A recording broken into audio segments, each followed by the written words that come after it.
memperhatikan wajah Kathleen dan menyadari bahwa apa yang dilakukannya memang tidak pantas.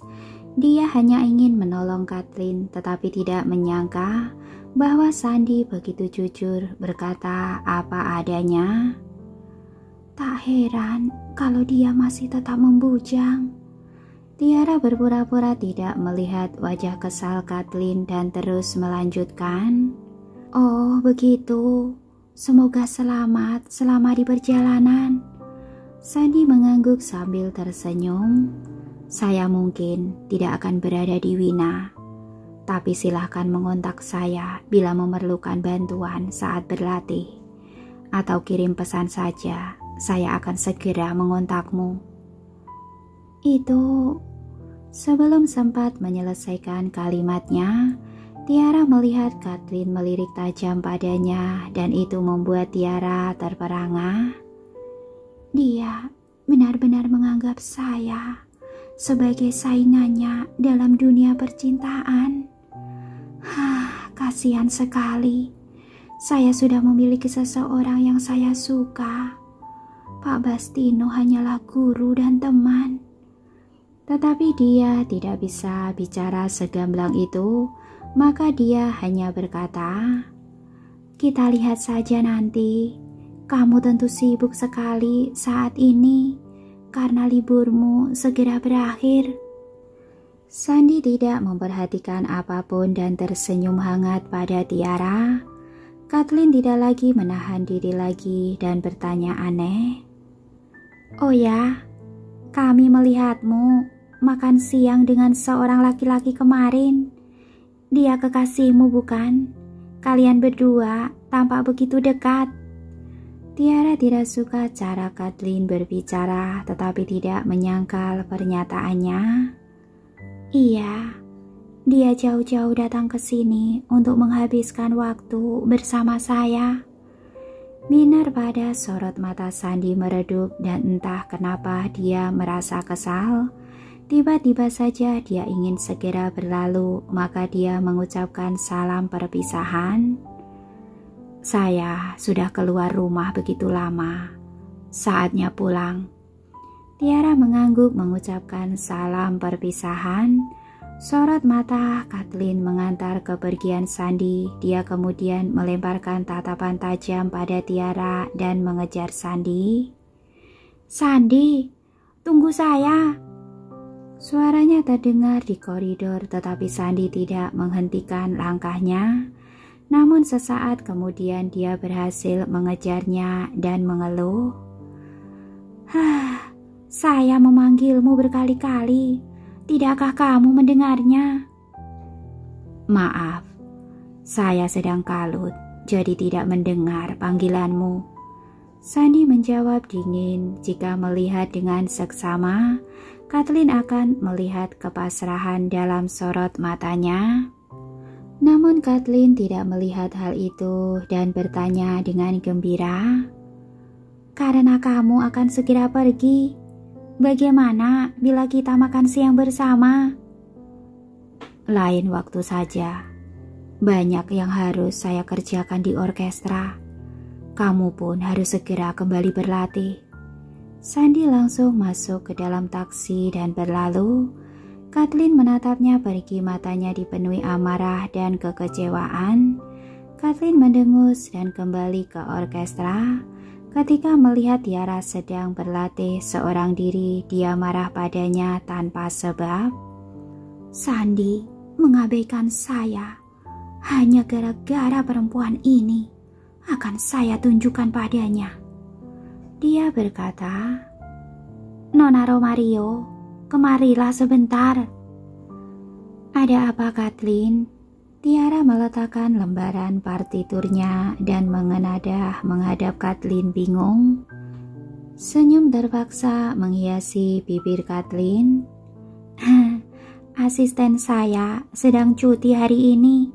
Karena kamu adalah murid ibu, maka saya akan menjadikan kamu asisten untuk hari ini. Ikut saya." Dia berjalan ke ruang latihan utama tanpa memberi kesempatan pada Tiara untuk berbicara. Tiara merengut. Mau apa lagi dia kali ini? Dia tidak menyukainya, tetapi menuruti perintahnya. Dia adalah anak perempuan Hathaway, jadi jika suasana menegang akan membuat gurunya berada dalam posisi sulit. Ketika melihat Kathleen dan Tiara masuk, mereka baru saja hendak menyapa, tetapi Kathleen segera berkata angkuh, "Nona Samuel, gelas saya kosong. Tolong ambilkan air untuk saya, yang panas." Hal itu mengejutkan siapapun yang mendengar, tetapi kemudian mereka melihat Tiara mengambil gelas Kathleen dan membuat semua bingung. Kathleen berkata lagi, "Nona Samuel akan menjadi asisten kita untuk hari ini. Bila memerlukan sesuatu, dia akan melakukannya untuk kalian." Siapapun dapat menyimpulkan bahwa Kathleen tengah merundung Tiara. "Kathleen, ini bukan gagasan yang baik. Bila melihat kejadian ini, Nona Hathaway akan marah sekali." "Iya, Tiara harus berlatih seperti kita semua. Jangan buang-buang waktunya. Panggil saja kru panggung untuk melakukannya." Seseorang melindungi Tiara, tetapi Kathleen mengabaikannya. Dia telah memutuskan untuk memerintah Tiara sepanjang hari ini apapun yang terjadi. Ketika kembali beberapa saat kemudian dan melihat Tiara sedang melakukan pekerjaan kasar di ruang latihan, Hathaway mengenyit. Dia menghampiri dan bertanya, "Tiara, mengapa kamu tidak latihan? Apa yang sedang kamu lakukan di sini?" Semua anggota orkestra berhenti berlatih dan menatap Hathaway. Kathleen menginterupsi sebelum Tiara menyelesaikan kalimatnya. "Ibu, asisten saya cuti hari ini. Tiara tidak melakukan apapun di sini, jadi saya memintanya untuk menjadi asisten saya. Dia kan tidak akan tampil juga. Maka tidak latihan 1 hari tak ada masalah." "Apa maksudmu dengan tidak latihan sehari tidak masalah?" Wajah Hathaway murung seketika. "Kamu bisa meminta kru untuk membantumu. Tiara ini bukan pembantu. Kamu tidak patut memintanya melakukan hal seperti ini. Apa yang dia lakukan terhadapmu? Mengapa kamu tega melakukan hal ini padanya?" Kathleen tidak pernah menyangka ibunya memarahinya secara terbuka seperti ini, dan wajahnya pun segera merengut. Hathaway tidak peduli. Dia mengingatkan, "Tiara ini murid saya. Lain kali tidak boleh seperti ini." Kathleen menggigit bibirnya. Dia ingin menyangkalnya, dan Hathaway menangkap gelagat itu. Dia mengingatkan dengan tegas, "Kamu mendengar saya, Kathleen?" Kathleen takut pada ibunya bila sedang marah, maka dengan enggan dia menjawab, "Iya, saya tidak akan melakukannya lagi." Hathaway berhenti memarahinya dan meminta semua murid untuk berlatih kembali. Kemudian dia mengajak Tiara ke ruang latihannya. Dia menatap Tiara dengan rasa bersalah. "Jangan terlalu kamu pikirkan, dia memang gadis manja." "Tak apa." Tiara berbohong. Tiara merasa agak kesal, tapi dia segera membuang pikirannya karena menerima panggilan Nico. Begitu tiba di rumah malam itu, Nico sudah terbang dan tiba di perumahan berlian. Membayangkan sosoknya membuat Tiara tersenyum lebar. Namun sesaat setelah berbicara, Gary merebut ponselnya. "Biarkan saya bicara dengan Nona Tiara, Papa." Layar ponsel bergemuruh dan Gary muncul. "Saya rindu padamu, Nona Tiara." "Saya juga rindu padamu, sayang." Tiara tersenyum padanya. Gary masih terlihat tak bahagia. Dia merengut dan mengeluh. "Sudah begitu lama, kapan saya bisa bertemu denganmu kembali? Mata Tiara berkedip dan menjawab dengan penuh misterius, secepatnya. Pembicaraan selesai dan Tiara segera mengotak Pandu. Mereka berbasa-basi sejenak, kemudian dia bertanya tentang pekerjaannya. Bagaimana kabar pekerjaanmu? Tanya Tiara. Pandu hanya menyampaikan kabar baiknya. Dia tersenyum. Tiara, tak apa, semuanya berjalan baik. Saya baru saja mengontak beberapa perusahaan dan mereka ingin bekerja sama dengan saya. Senang mendengarnya. Tiara lebih rileks dan kemudian bertanya tentang sekolahnya. Bagaimana dengan studimu? Semua sudah berjalan baik, maka akankah kamu kembali ke sekolah? Saya baru saja akan mengatakannya.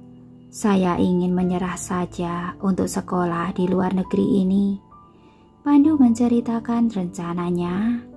Setelah apa yang terjadi, saya rasa belajar di luar negeri atau tidak ada bedanya. Lebih baik saya tetap di sini dan membangun karir.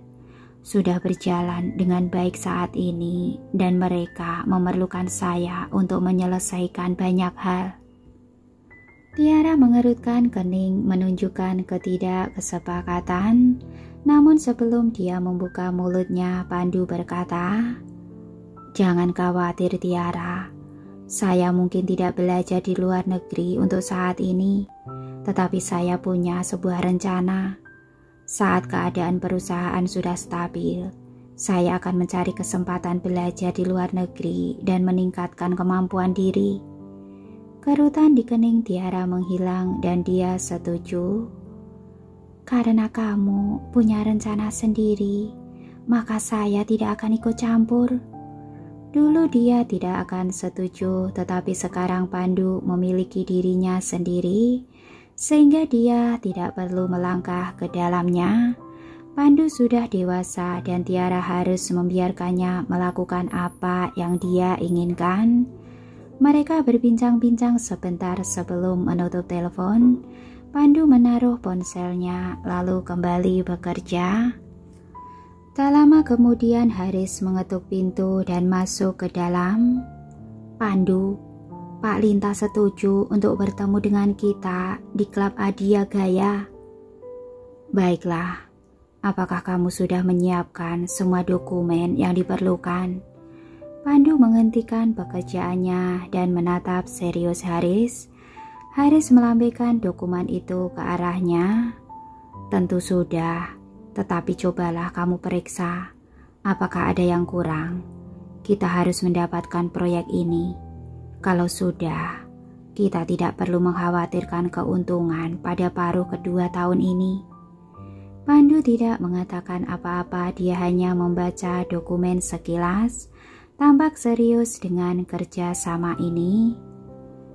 Yang ini masih tidak jelas, buatlah lebih rinci. Saya tidak ingin terlalu banyak masalah. Dia menunjuk ke salah satu masalah. Haris langsung membuat perbaikan saat itu juga. Dokumen baru selesai dalam sekejap dan waktu pertemuan sudah hampir tiba. Mereka pun pergi ke klub. Klub Adia Gaya berlokasi di area perkantoran dan merupakan tempat favorit kalangan kelas atas Pandoresia. Tempatnya mewah dan berkelas dan cukup rahasia. Pelayan kemudian membawa Pandu dan Haris ke sebuah ruang yang mewah.